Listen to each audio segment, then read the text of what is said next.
এই যে মেয়ে, তুমি যে 8-10টা ছেলের সাথে জেনা করেছো, তোমার ইজ্জতের কি হবে? তোমার যে সতীত্ব তুমি নষ্ট করেছো, তুমি তো বিয়ের পর কোনো ঘরে গেলে সে হাজবেন্ডও বুঝতে পারবে তুমি আর সতী সাথী নও। তখন তোমার কি হবে? আর এটা যে এত ভয়াবহ মহামারী একটা ধারণ করেছে না, অনেক ক্ষেত্রে দেখা যায় স্বামী অফিসে যাওয়ার সাথে সাথেই বয়ফ্রেন্ড বাসায় হাজির। এই যে বাক্সে বন্দি জীবন বললাম, বাক্সে বন্দি ফ্ল্যাটের ভিতরে তো ঢুকলে আর বোঝা যায় না ভিতরে কি হচ্ছে। কত ফ্ল্যাটে যে জেনা হয় এখন এই শহরে, আল্লাহ ভালো জানে। এই ফ্ল্যাটের প্রত্যেকটা ইঞ্চি ইঞ্চি মাটি আল্লাহর কাছে সাক্ষী দিবে। যেখানে যে মাটিতে বসে অবিবাহিত যুবক যুবতী জেনা করেছে আর বিবাহিত যুবক যুবতীরা এবং এই স্বামী স্ত্রী জেনা করেছে, এর ইঞ্চি ইঞ্চি মাটি আল্লাহর কাছে কথা বলবে। এর ইঞ্চি ইঞ্চি মাটি আল্লাহর সামনে কথা বলবে। সেদিন তুহাদ্দিসু আখবারাহা, জমিন তার খবর বলবে আল্লাহর কাছে। জমিনের কোথায় কোন পাপ হয়েছে সব বলে দিবে। এই জমিনে এখানে দাঁড়িয়ে জেনা করেছে, ওইখানে দাঁড়িয়ে মদ খেয়েছে, ওইখানে কাউকে খুন করেছে, জমিন বলে দিবে। একটা কথা এখানে মাঝখানে বলে দেই, যারা অবিবাহিত যুবক যুবতী আছো, এই লেকচার তোমরা যারা শুনছো, তোমাদের মধ্যে কেউ যদি জেনা করে থাকো, অবিবাহিতের কথা বলছি, তোমাদের কাদের মধ্যে এখন 100 বেত্রাঘাতের শাস্তি ঝুলে আছে। সূরা নূরের 1 থেকে 3 নম্বর আয়াত পড়ে দেখবে, অবিবাহিত যুবক যুবতী যদি জেনা করে তাদের শাস্তি হচ্ছে 100 বেত্রাঘাত, তাও জনসমক্ষে, এবং এক বছরের জন্য নির্বাসন। এই বিধানগুলো যদি পৃথিবীর কোনো দেশেও না থাকে, আসমানে আছে। মরার সাথে সাথেই এই বিধান কার্যকর হবে ইনশাআল্লাহ। বাঁচার মধ্যে কি একটাই উপায় আছে। এই লেকচার কানে চলে গেছে, অনতিবিলম্বে ওযু করবে। ওযু করে খালেস ভাবে শেষ রাতে জায়নামাজ বিছাবে। জায়নামাজ বিছিয়ে আল্লাহর সামনে দাঁড়িয়ে 2 রাকাত নামাজ পড়বে। পড়ে নিজের পাপের কথা স্মরণ করে চোখ দিয়ে দরদর করে পানি ফেলে দিবে। আল্লাহকে সেজদায় গিয়ে বলবে, আল্লাহ আমি জিনা করেছি, আমাকে মাফ করে দাও। আমার এই পাপের কথা কেউ জানে না, তুমি জানো, মাফ করে দাও। এই মাফ নেওয়ার পরে আবার ওই যার সাথে করেছেন ওর সাথে আবার লিঙ্ক আপ করার চেষ্টা করেন না। আসো আমরা জেনা করেছিলাম, আসো বিয়ে করে নেই, এটা সলিউশন না। জেনা করেছেন, আগে তওবা করে ফিরে আসতে হবে, তারপরে পুরো জীবন ইসলামিক লাইফ লিড করতে হবে। আল্লাহ যদি দেখেন যে হ্যাঁ আপনি ঠিকঠাক তওবা করে আল্লাহর কথা চলছেন, আল্লাহ তখন আপনাকে নেককার স্ত্রী দিবে ইনশাআল্লাহ। এই একমাত্র রাস্তা যুবকদের জন্য এবং যুবতীদের জন্যও। যুবকরা না হলে পার পেয়ে যেতে পারে, কারণ একটা কথা সমাজে প্রচলিত আছে না, যে ছেলে মানুষের ইজ্জত তো সহজে যায় না, গোপন হয়ে গেছে, কেউ জানে না, আল্লাহ মাফ করে দিয়েছেন, সে হয়তো পার পেয়ে গেল। কিন্তু এই যে মেয়ে, তুমি যে 8-10টা ছেলের সাথে জেনা করেছো, তোমার ইজ্জতের কি হবে? তোমার যে সতীত্ব তুমি নষ্ট করেছো, তুমি তো বিয়ের পর কোনো ঘরে গেলে সে হাজবেন্ডও বুঝতে পারবে তুমি আর সতী সাথী নও। তখন তোমার কি হবে? বিবাহিত যারা আছে, এই যে দেবর আর ভাবি, এই যে স্বামী আর দুলা ভাই, মধুর সম্পর্ক না এগুলা? দাঁড়াও, এটা মধুর সম্পর্ক। দেখা যায় সুবহানাল্লাহ, এই যে আমার এখানে ফোন আছে না, আমাদের অফিসিয়াল পেজ আছে, অফিসিয়াল পেজে যত প্রশ্ন আসে দেখি ম্যাক্সিমাম জেনা কেন্দ্রিক, ব্যভিচার কেন্দ্রিক, পরকীয়া কেন্দ্রিক। একজন প্রশ্ন করেছে যে দুলা ভাইয়ের চরিত্র এত খারাপ ছিল, আর ওই মেয়ের বয়স তখন কম ছিল, 13 বছর বয়স। 13 বছর বয়সের মেয়ের দিকে সে চোখ দিয়েছে। যাকে বিয়ে করেছে তার সাথে তো সম্পর্ক আছেই, যাকে বিয়ে করেছে ওর সাথে তো সম্পর্ক আছেই। তারপরে আপনার স্বামীর সাথে সম্পর্ক। এখন স্বামীর সাথে তার 2 বছর ধরে সম্পর্ক করার পর সেগুলোর ভিডিও ধারণ করেছে, ধারণ করে তাকে ব্ল্যাকমেইল করছে যে যদি আমার সাথে খারাপ কাজে সে রাজি না হয় তাহলে এই ভিডিওগুলো ভাইরাল করে ফেল। এই যে অনলাইনের যুগ, এখন তো মানুষ নিশ্চিন্তে মানুষ যে একটা প্রাইভেট লাইফ লিড করবে সেটাও করতে পারে না। প্রাইভেট লাইফের সবকিছু রেকর্ডেড হয়ে যায়, হয় না? এটা ফিটনা, মহাফিটনা। সে রেকর্ড করেছে, এইভাবে ব্ল্যাকমেইল করে এই স্বামীর সতীত্ব নষ্ট করলো। 1 বছর 2 বছর না, 3 বছর ধরে। এখন এই মেয়ে প্রশ্ন করছে পেজের মধ্যে যে এখন তার মানসিক অবস্থা এতই খারাপ, সে জিজ্ঞাসা করছে আমি যদি আত্মহত্যা করি তাহলে আমার পাপ হবে কিনা। এই মেয়েটা যদি আপনার বোন হতো কি করতেন? আল্লাহ না করুক এই মেয়ে যদি কারো মেয়ে হতো তাহলে কি করতেন আপনি? আপনার কাছের কেউ হলে আপনি কি করতেন? এখানে ওই শাস্তিটা না বলে সামনে যেতে পারছি না। শোনেন, যারা বিবাহিত ব্যক্তি হওয়ার পরেও পরকীয়া করেছেন, বিবাহ করার পরেও পরকীয়ার পাপে লিপ্ত ছিলেন বা এখনো আছেন, জেনে হোক না জেনে হোক করেছেন, অথবা এটা জেনে করেছেন যেটা একটা খারাপ কাজ তারপরেও করেছেন, রাসূলুল্লাহ সাল্লাল্লাহু আলাইহি ওয়াসাল্লামের হাদিস এবং আল্লাহ পাকের কালাম অনুযায়ী তাদের শাস্তি হচ্ছে কোমর পর্যন্ত মাটিতে পুঁতে ফেলে পাথর নিক্ষেপ করে রজম করে হত্যা করা।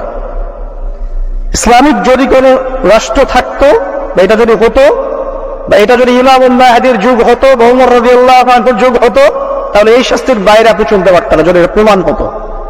এই শাস্তি যদি দুনিয়াতে কার্যকর নাও হয়, আপনি যদি তওবা না করে মারা যান, তাহলে কিয়ামতের মাঠে এই শাস্তি আপনি ভোগ করবেন। খুব মজা লাগছে পরকীয়া করতে।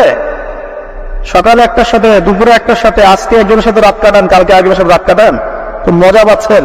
রাত্রেবেলা মদ খান আর হোটেলে রাত কাটান, সকালবেলা আবার অফিসে যান। আমাদের শহরে এগুলো কালচার কোথেকে আসলো? এই শহরকে পবিত্র করবে কে? এবং এই শহরের আসল দিকগুলো স্পষ্ট করবে কারা? খুব মজা পাচ্ছেন এর মতে। সুবহানাল্লাহ। একটা বিষয় বুঝাই, ইসলামে কেসাস আছে, কেসাস। মনে করেন আমাকে কেউ হত্যা করেছে, আপনি তাকে হত্যা করতে পারবেন। মনে করেন আপনি কাউকে হত্যা করেছেন, ঠিক আমাদের লজের মতো, কেউ যদি কাউকে হত্যা করে তাকে ফাঁসি দেওয়া হয় না, এরকমই কেউ যদি কাউকে হত্যা করে, ইসলামের বিধান কেসাস করা, মানে হাতের বদলে হাত, চোখের বদলে চোখ, কানের বদলে কান, নাকের বদলে নাক, জানের বদলে জান, যদি প্রমাণ হয়। কিন্তু এখানেও হত্যাকারীর বাঁচার সুযোগ আছে। কিরকম? মনে করেন আপনি আমার পরিবারের কাউকে হত্যা করেছেন, আল্লাহ না করুক। এখন আপনি এসে আমাকে ক্ষমা চাচ্ছেন যে আমার ভুল হয়ে গেছে, আমি মুক্তিপণ, রক্তপণ দিব, আমাকে মাফ করে দেন। এখন আমাদের পরিবারকে আপনাকে বলো, ঠিক আছে আপনাকে মাফ করে দিলাম, আপনার কেসাস করার দরকার নেই, আপনি রক্তপণ দিয়ে দেন, তাহলে আপনি বেঁচে থাকার সুযোগ পেলেন। কথা বুঝতে পারছেন? একটা হচ্ছে মুক্তার। মনে করেন কেউ ইসলামের কিছু বিষয় অস্বীকার করেছে, তাকে জেলখানায় বন্দী করে রাখা হবে, সুযোগ দেওয়া হবে যে আপনি কি এগুলো জেনে শুনে বলেছেন নাকি এর উপর অটল থাকবেন না ফিরে আসবেন। সে যদি বলে না আমি তওবা করলাম, আমি এভাবে ফিরে আসলাম, ও বেঁচে থাকার অধিকার পেয়ে গেল। কিন্তু বিবাহিত ব্যক্তি যারা ব্যভিচার করেছে, বিবাহিত ছেলে বা মেয়ে ব্যভিচার করেছে, তওবা করে যদি ফিরেও আসে, রজমের শাস্তি থেকে বাঁচার কোনো সুযোগ নাই। আল্লাহর কাছে ক্ষমা চান, ইস্তেগফার করেন। জেনার ফলশ্রুতিতে সমাজে মহামারী নেমে আসে। জেনার, পরকীয়া, অশ্লীলতার কারণে সমাজে এমন সব রোগ ব্যাধি উদ্ভব হয় যেগুলো কখনো ছিল না। এই শহরটা জেনার শহর। আমাদের এই ঢাকা শহর জেনার শহর। আপনাকে এটা বোঝার জন্য আমার লেকচার না শুনে আপনি পেপার পত্রিকা ঘাটেন, অনলাইন সার্চ করেন, দেখবেন এই শহরে আনাচে কানাচে জেনা হয় এবং ওপেন জেনা হয়, মানুষ জেনাকে হালাল মনে করে। এই শহরের যুবক যুবতী যারা একে অপরের সাথে বয়ফ্রেন্ড গার্লফ্রেন্ড কালচারে লিপ্ত আছে, এটাকে তারা হালাল মনে করে, কেউ হারাম মনে করে না। কত বড় সাহস দেখায়। আর রাস্তা দিয়ে আমরা হেঁটে গেলেও বয়ফ্রেন্ড গার্লফ্রেন্ড এসে আমাদেরকে সালাম দেয়, হুজুর আমাদের জন্য একটু দোয়া করেন।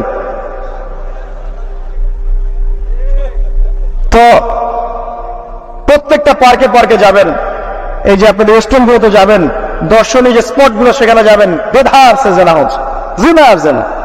আমি এই যুগের কথাই বলছি। নবী সাল্লাল্লাহু আলাইহি ওয়াসাল্লাম বলছেন, আমাদের নবী বলছেন, আমার উম্মতের একটা অংশ, সবাই না, আমার উম্মতের একটা অংশ অবশ্যই জেনাকে হালাল করে নেবে, অবশ্যই মদকে হালাল করে নেবে, মদ পান করবে কিন্তু মদের নাম অন্য দিবে, এবং তারা গান বাজনা, বাদ্যযন্ত্র, নর্তকীদেরকে হালাল মনে করে নিবে।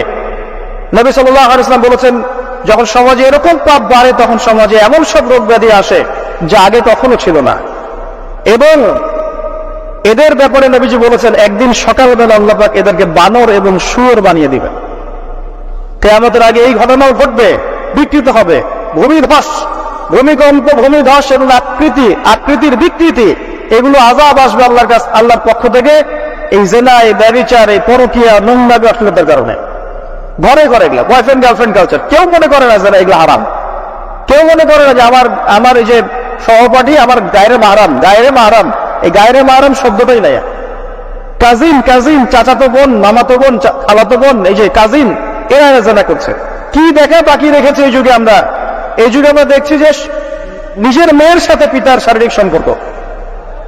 পেপার পত্রিকা পড়েন, একটু অনলাইন ঘাটেন, দেখেন কোন যুগে আছেন আপনি। সমাজের ন্যায় অন্যায়, হক বাতিলের মানদণ্ডই উল্টে যাবে। মানুষ ন্যায়কে অন্যায় মনে করবে, অন্যায়গুলোকে ন্যায় মনে করে নিবে। কোনো মানদণ্ড নাই, কোনো মানদণ্ড নাই। আমাদের শহরের এই অবস্থা, শান্তিতে কিভাবে ঘুমাবেন আপনি? নিশ্চিন্তে থাকবেন কিভাবে? কখন যে আল্লাহর গজব চলে আসে। কোরআনে একটা আয়াত আছে, যখন আল্লাহ পাকের গজব আসবে তখন শুধু জালেমদের উপর খাস করে আসবে না। আলেমদেরকে জিজ্ঞাসা করেন, আলেম ওলামাদেরকে জিজ্ঞাসা করেন, যখন আল্লাহর গজব আসবে জালেমদের উপরে শুধু খাস ভাবে আসবে না, সবার উপরে আসবে। তা আমি খুব ভালো মানুষ, ওয়াজ করছি, নসিহত করছি, পার পেয়ে যাবো এমন ভাবার সুযোগই নাই। আপনাকে আপনার সাধ্য মতো অন্যায়ের প্রতিবাদ করার চেষ্টা করতে হবে। লাতা'মুরুন্না বিল মা'রুফ, নবীজি বলছেন অবশ্যই তোমরা সৎ কাজের আদেশ করো। ওয়া লাতানহাউন্না আনিল মুনকার, অবশ্যই অসৎ কাজের নিষেধ করো। আও লা ইউশিকান্নাল্লাহু আন ইয়াবআসা আলাইকুম ইকাবাম মিন, অন্যথায় আমি আশঙ্কা করি তোমাদের উপর আল্লাহর পক্ষ থেকে বিশাল গজব আসবে। সুম্মা তাদউনাহু, এরপর তোমরা সবাই আল্লাহর কাছে দোয়া করবে, আল্লাহ গজব সরিয়ে দাও, সরিয়ে দাও। লা ইউস্তাজাবু দুআকুম, তোমাদের দোয়া কবুল করা হবে না। নবী সাল্লাল্লাহু আলাইহি ওয়াসাল্লাম বলেছেন, মান রাআ মিনকুম মুনকারান, তোমাদের মধ্যে যে কেউ whoever he is, যে কেউ যদি কোনো মুনকার, নোংরা বর্জিত কোনো কাজ দেখে, তাহলে যেন ফাল ইউগাইয়ির বিয়াদিহি, তার সামর্থ্য থাকলে হাত দিয়ে যেন ঠেকায়। সামর্থ্য থাকলে হাত দিয়ে যেন ঠেকায়। যাদেরকে আল্লাহ পাক হাত দিয়ে ঠেকানোর ক্ষমতা দিয়েছেন তাদেরকে আল্লাহ জিজ্ঞাসাবাদ করবেন, কেন ঠেকালে না তুমি? জিনার লাইসেন্স দিলে কেন? মদের লাইসেন্স দিচ্ছে কেন? ঠেকালে না কেন তুমি?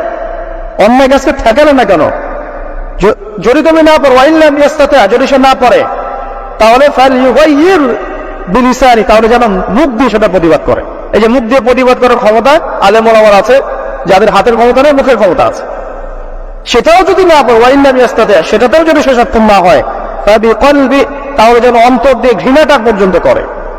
ওয়াবিযালিকা আদআফুল ঈমান, এটা হচ্ছে ঈমানের সবচেয়ে নিকৃষ্ট একটা অবস্থা, সর্বনিম্ন অবস্থা। এর নিচে ঈমানের কোনো অবস্থাই নাই। তার মানে অন্যায় দেখে আমাদের যাদের মনে কোনো ফিলিংসই কাজ করছে না, তার মানে আমাদের ঈমান নাই। আসলে সহজ কথা, ঈমানের সেই তেজ নাই আমাদের মধ্যে। আসুন, একটা ব্যাখ্যা এটাও হতে পারে, সমাজে ন্যায় অন্যায় হক বাতিল মানদণ্ড উল্টে যাবে।